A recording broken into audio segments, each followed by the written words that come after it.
reboot.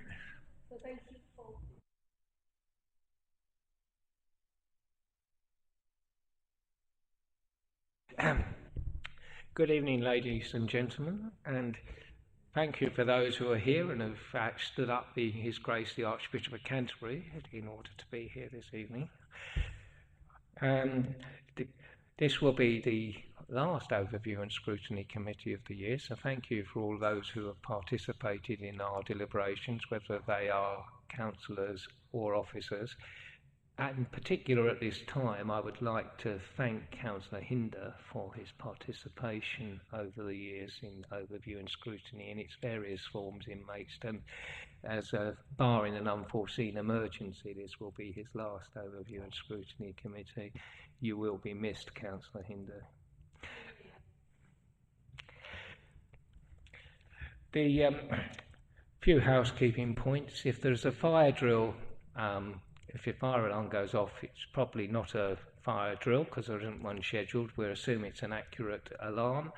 Democratic Services officers will nobly find us a safe way out of the building and hopefully come back and tell us what it is. The proceedings this evening will be webcast for our vast audience. But can I ask if anyone else is seeking to record the proceedings this evening? That's not to stop anyone, just in case to let us know if anyone's doing it. No recording plan then, John? Okay. Right. Finally, may I ask people to turn off their mobile phones or to put them on silent and to speak using the microphones, and please turn them off when you've concluded speaking. Thank you very much. We turn now to the substantive business for this evening. Apologies for absence. Councillors Gooch, Round and Cannon. And apologies from Councillor Eagle, who is accompanying a close family member at the hospital today in an emergency situation. I hope that works out. Notification of substitute members. No? Urgent items. We do have an urgent update that has been tabled in relation to the integrated transport strategy, which is a note that you should have on your desks in front of you. I intend to take that this evening as it does relate to the business of the meeting. Is that agreed? Thank you, members. Notification of visiting members. Well, I don't see any unless they're online. No, thank you. Disclosures by members and officers. No. Disclosures of lobbying. Right, to consider whether any items should be taken in private because of the possible disclosure of exempt information. I'm not aware of any. Welcome to the meeting, Councillor Blackmore. Do you have any disclosures?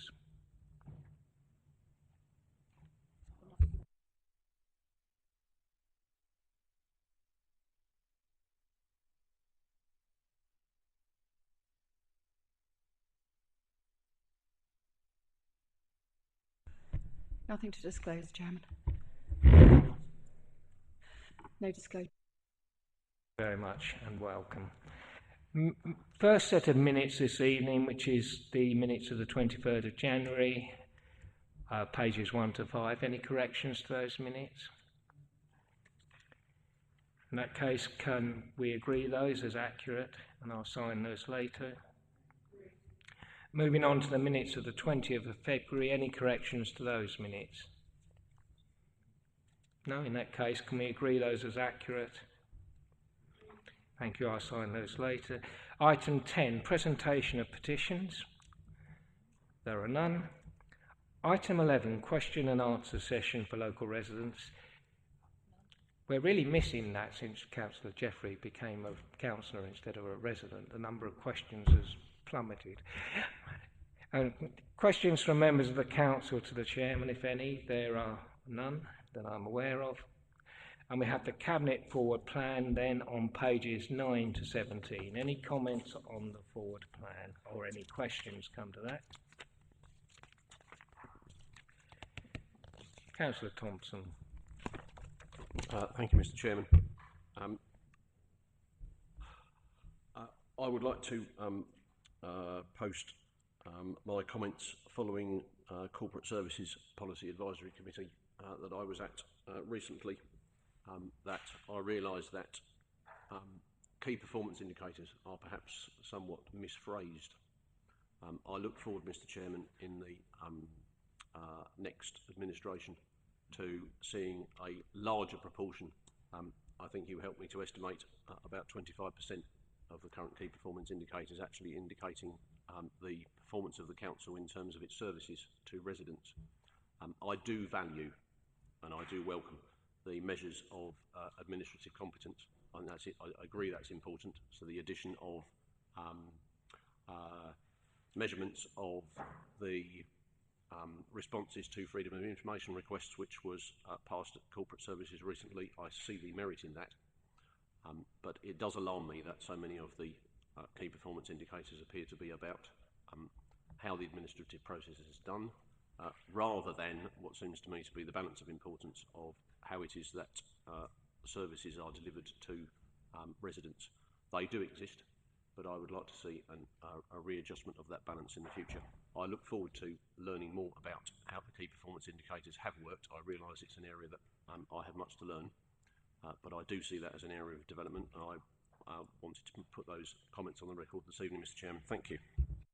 Well, if we end up going from 4 packs to 3 and various other proposed minor changes have been talked about, we will obviously have to rejig which performance indicators go where, and that will be an opportunity to look at the relevance of what's being reported to each committee. So not quite cabinet forward plan, but I'll make a note of it.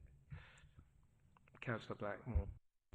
To be fair, Chairman, and in response to Councillor Thompson's comments, they have actually been through committees before, and then we've decided which ones we have. So it's not as if it's been decided by officers. They have been run past members, and I accept maybe some of them are administrative-led or administration-led, but that's what was felt was appropriate. So I'm not quite sure how you propose to change them.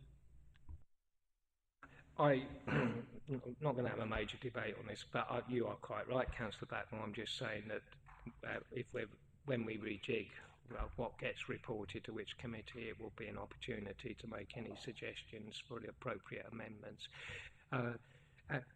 Did you want to make any comment on this, because it really falls into your...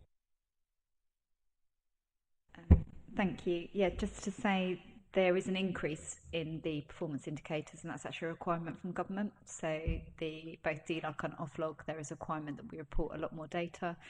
So we're seeing almost a pushback to when we used to have the best value performance indicators, which some people will remember.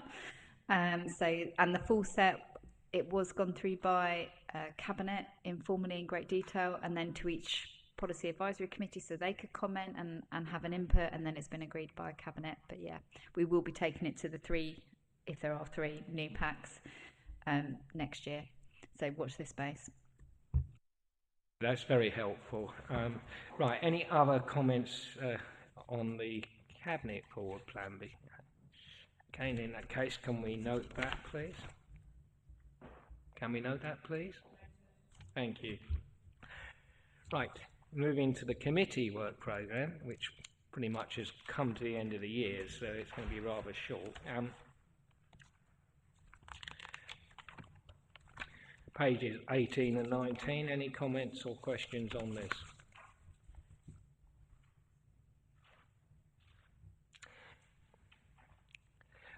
I mean, obviously, a lot of these dates are to be confirmed, as they are relating to what happens after the new council is elected. So there's not a lot we can say on that. Councillor Blackmore. Chairman, I've always thought that the work programme is decided by the committee at the start of the municipal year, not the previous committee deciding what's going to happen. So although we can note this, there's no way we can actually agree it, because it's not really up to us. It's up to whoever the individuals are that choose to take it forward. Yeah, I think that's more or less what I was intending to say, although perhaps you put it better. Apologies, we must have the same script. The fact is that we can note this, and we should note this, and as a our take on this, but it is up to whoever is on this committee next year, who may well not be, at least there'll be some changes because the council is not re-standing. So it will be up to them to actually determine whether our take on this is the right one or not. So is it noted? Noted. Thank you.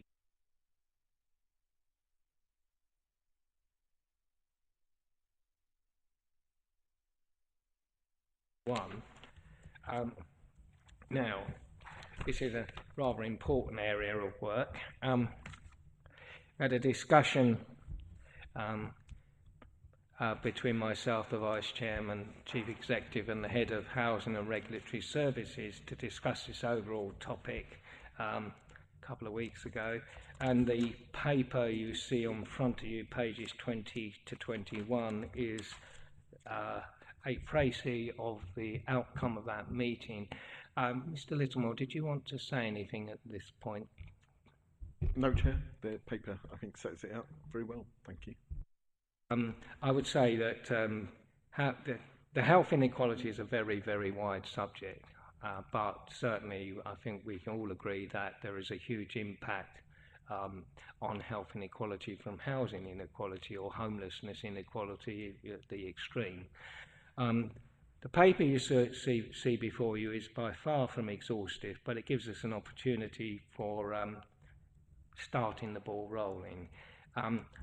It's one observation that's come to mind this week, which it's a minor thing. Well, it's in some ways a major thing in another. Is that the huge difference that being able to contact Golding Homes and MHS has made.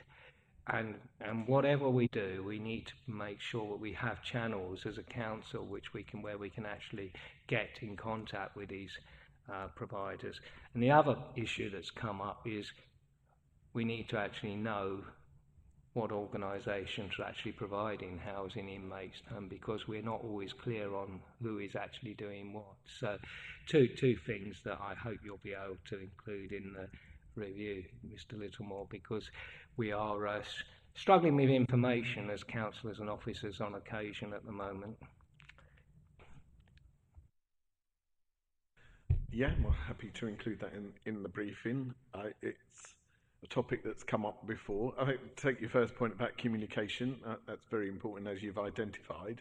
I think with the changes that are coming with the new social housing regulator, that's what comes into effect in a week's time, I think you should start to see better engagement with elected members as part of that process.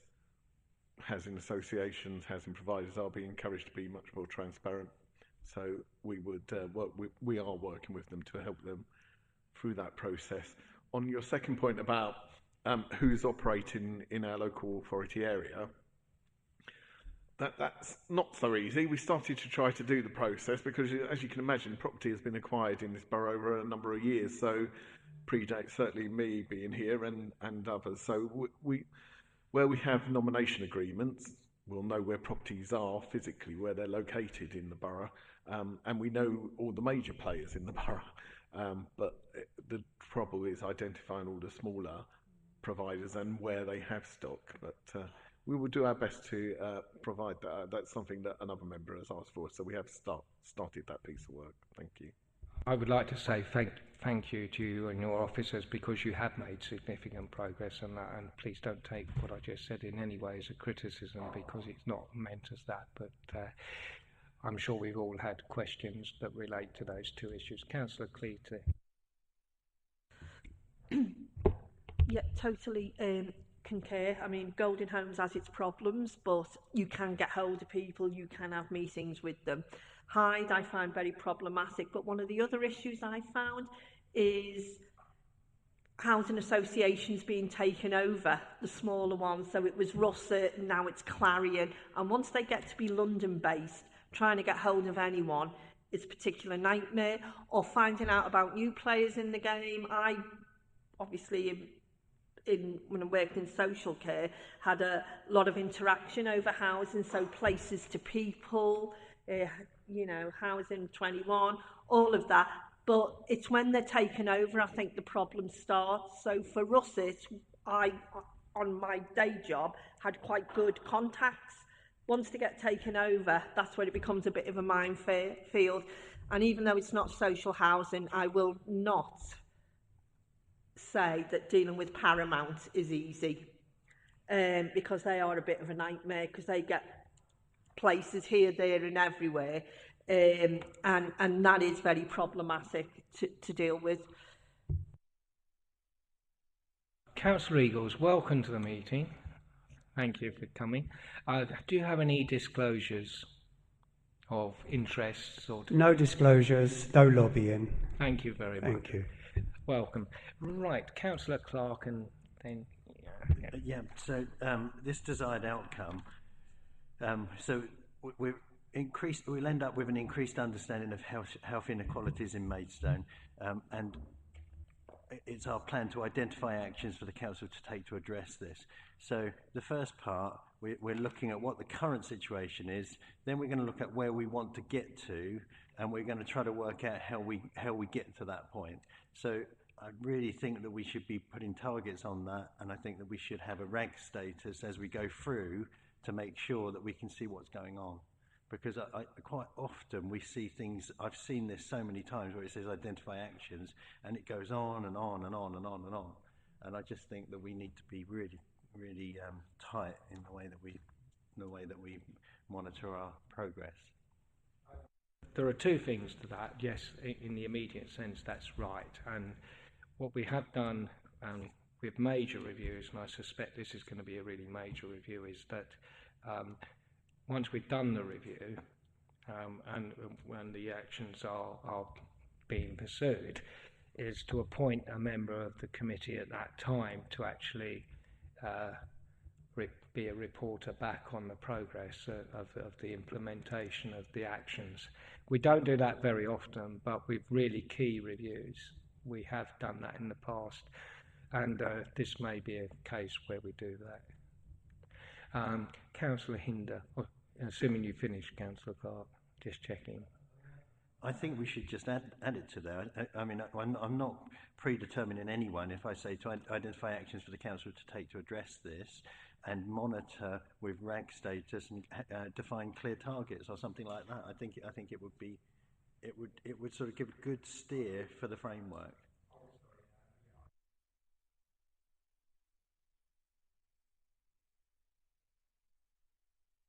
Hinder, I will come back to vote on that. Thank you, Chair. I think we're in a situation again where we need to follow the recommendation put forward on the previous agenda item by Councillor Blackmore, that we can note this, and I would suggest that we strongly recommend it, because it is an area that does need a lot of scrutiny, a lot of looking at, and that the new scrutiny committee in the next year takes this on board. Thank you. I agree that we are not technically approving this, we are noting it and making recommendations, but the committee did agree that we would try and save a lot of time by not just starting with a blank sheet of paper and therefore losing 2 or 3 months at the beginning of the year, which has often been the case in the past. But I take your point that it is a recommendation to the next committee and not a firm action plan, because we are not in that position.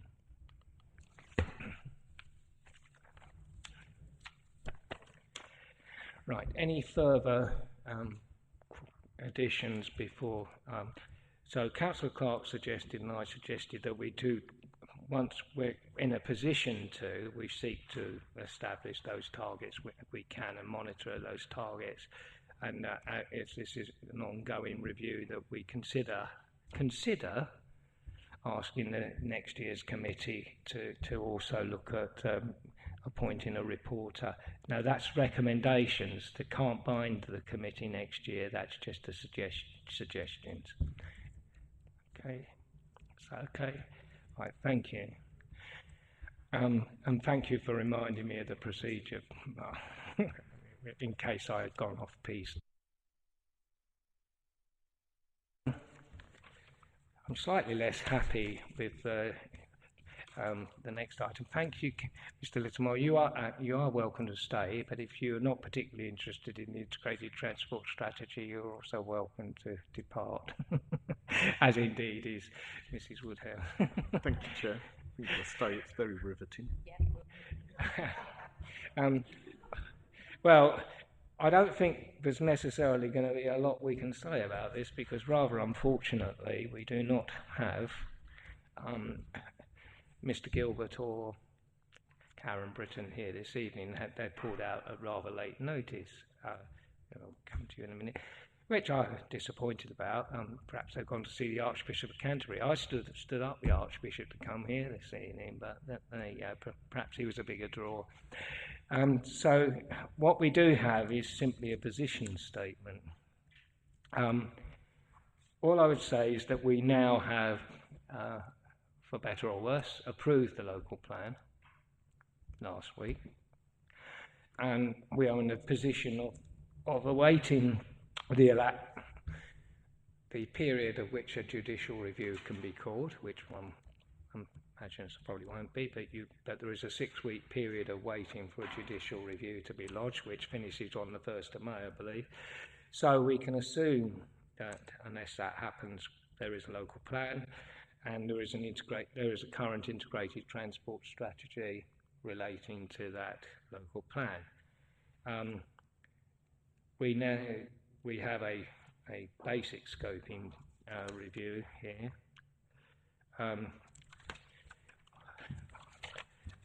On the papers, starting at page 22, does anyone have any comments on that or the update, such as it is?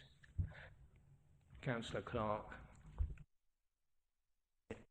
So I will basically talk to the scoping, and in terms of, I'm going to say something quite common to what I said in the last one, and it's to do with looking at targets, looking at delivery, looking at RAG status, and all of those things should be in the outcome. The last Joint Transport Board meeting that we had a cut and paste of the integrated transport strategy. There was no great update. It was just literally taken. No officers were there to talk to it. It's the one point at which Maidstone gets to interact with KCC directly. We own the local plan process. And I hear it time and time again that Maidstone can't do anything about highways because that's a KCC function. But I'm talking, when this was brought forward, this is to do with ownership and how we assess how we're delivering against the promises that we've put in our local plan. And in the time that I've been on the Joint Transport Board, I've seen slippage. I've seen a date that was firm in the sand because we'd lose the CELEP funding if it wasn't delivered by that time. We got closer and closer and closer without any delivery, and then CELEP said that we will be able to move it. And even now, I don't know what that date is. We know that the CELEP were willing to move it, but it's a moving target. KCC comes to those meetings and declares that one of the points that we've got in our integrated transport strategy isn't justifiable, so we've cancelled it. I don't see any interaction of Maidstone with that, and I think we really need to sharpen up. Why is it when we say description of the reason for review, I think we really have to make it clear that we have failed to deliver the infrastructure improvements that we put down in the sand with the local plan, and we've failed to set a clear target, clear plans. And when we asked the question, and Councillor Blackmore was there to say how much of the 14.8 million have we got left, nobody knew. In fact, they're going to bring it to the next joint transport meeting, which, if you look on the forward plan, there is no. So we're still waiting for something which I don't think anyone could say anything other than it's been failure for the infrastructure part of our local plan. Okay, so what you're saying, I think everyone's saying on all sides of the House, is that we want firm timelines, delivery dates, and reasons why. I think. We need to work out this ownership issue, because I think that's causing us a major failure. I just feel, you know, if we were to engage with a contractor to deliver something, we wouldn't say there's little we can do because we're not the ones that dig up trees or whatever it might be that contractor does. We still own it, and we own the local player. I think we've really got to get to the bottom of this ownership and how we interact with KCC going forward. We need to have a lessons learned. That's one of the outcomes. We absolutely need a lessons learned, but we need to look at how we've got to where we are today. Why has it failed to be delivered? Why is it that our local plan, infrastructure plan that went out for consultation in January, it lists junctions which KCC have historically said at the Joint Transport Board that won't happen? There's such a disconnect. It just needs to be reviewed. I think the point has been made that we need to get to the bottom of when, why and how. So that I think that's agreed around the table. Councillor Cleety. Just through you, Chair, just questioning what was the feedback from the officers that couldn't attend and the reasons why. That was all, because obviously one of the reasons we moved overview and scrutiny was to have time for reports to be done and everything, and I'm just wondering why that is. That's all, because we've all changed stuff to come here today. The reason given was prior commitments, which is quite surprising that it was today that those prior commitments were discovered. You know, if you've got prior commitments, I would have hoped they would have told us last week, frankly. So without getting any officers, I have to say I think that's pretty shoddy, because prior commitments can't have just arisen today, and we were told today, which is not great. Having stood up His Grace the Archbishop of Canterbury to be here, I think it's not good. However, I just come back, Councillor English, and just to say thank you to the officers who have attended to speak to their brief today, and I just want to make that point. But it would have been useful as Chair and Vice Chair to know the reason earlier. Or that they weren't coming at all. You know, Councillor Clark.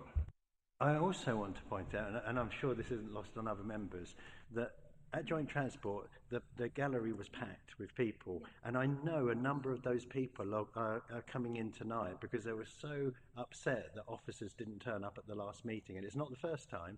So I know that there are people on the webcast tonight that are watching this and thinking, what on earth is going on? We saw that at Joint Transport, and now Maidstone at Scrutiny can't even have an officer to talk about the framework of how we move forward. It's very embarrassing for this council. I don't think it reflects well. I will be asking further questions. I mean, it may well be that I'm sure there were prior commitments, but the communication has not been good, and frankly, a committee of this council should be told more than on the day itself that there's prior commitments. That's just not great. It's just not acceptable, frankly. But I would like to reiterate my thanks to Mr. Littlemore and Mrs. Woodhouse for being here. Councillor Hinder. Thank you, Chair. I go back to 2008. It was the first time I sat on the Joint Transport Board, and in those days there seemed to be much more listening to what the Joint Transport Board said and recommended back in those days, and if they recommended something, it was listened to and acted on. My impression nowadays is that it's not, and I think that should be one of your recommendations to the new committee next year, that somehow or other a real study is made of the Joint Transport Board and what its function really is and what it can and cannot do. And I agree with Councillor Clark. It's not often I agree with you, but I do agree with Councillor Clark that it is very, very frustrating that recommendations come out and then it appears that the plan is going to start and this and then suddenly someone somewhere draws down the line and says, no, and that's it. So I do agree and sympathise with the frustrations you have, Councillor Clark. Thank you, members. Anyway, we do have the scoping review on the paper. Some additional comments have been made and recorded by Councillor Clark, which I don't think anyone disagreed with. Does anyone else have any other amendments or suggestions? In that case, can we agree that? Right, before we close the meeting, I think it's fair to say that this committee would not have achieved very much at all if it hadn't been for the very able and consistent and even dedicated support of a particular person who is sitting to my right here, Olivia.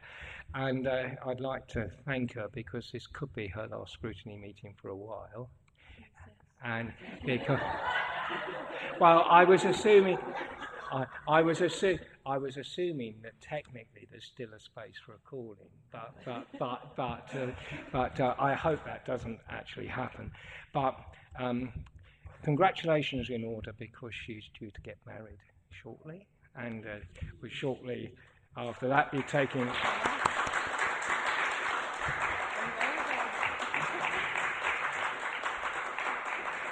Taking a maternity leave.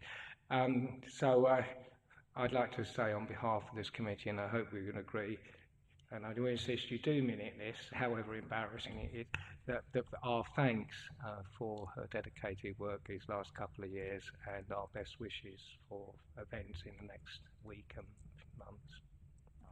And we congratulations and thank you again.